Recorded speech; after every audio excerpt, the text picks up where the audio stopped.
And we have a surprising admission from Roger Ailes. What the hell is this guy up to?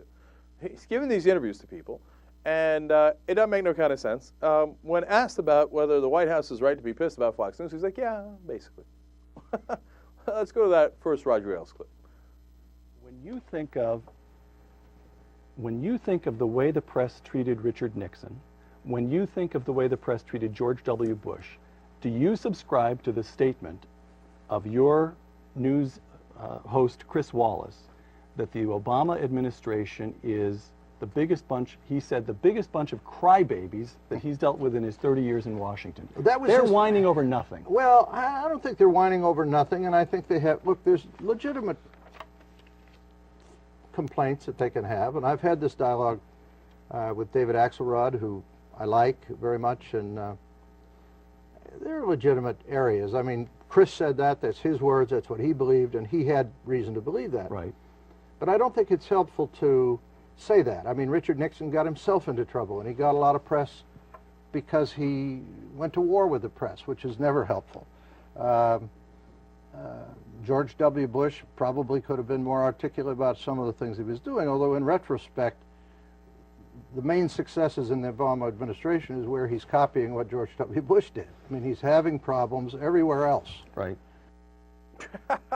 Why is he having problems in other places? Because Fox doesn't like those issues on that side, so they say, oh, well, he's having a problem there. And whenever he agrees with Bush, in other words, Fox News, they're like, well, he's okay there. He's fine there. But anyway, in the middle of that, though, was a surprising admission. Yeah, of course he has issues with Fox, because we're not on his side. We keep kicking his ass. So it's a nice admission by Ailes. But the second clip I actually found more telling of his attitude, and of course, since he runs Fox News, the Fox News attitude. Get a load of what he said about health care. This is interesting.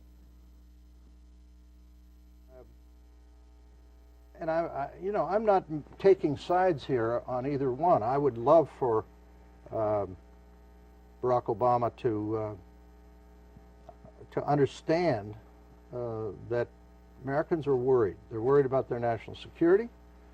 They're worried about government spending. Yeah, they're worried about health care. But let me give you an example. And I tried to say this. The 300,000 people roughly, not quite that, 270, 280, who have health care they like. There are 300 million. 300 million. Right. There are 30 million who don't. So if you're an executive, where do you go to solve that problem?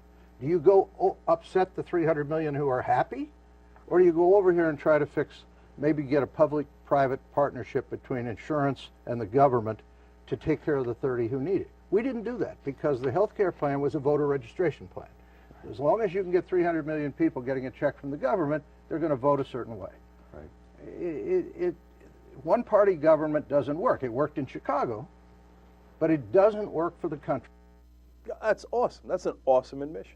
He's like, yeah, the 30 million who don't have insurance, who cares?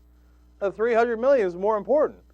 So just ignore the 30 million. That's the Republican way. That's the Fox News way. If they're suffering, that's their problem, not your problem. And the second interesting admission there is those 300 million, they're happy.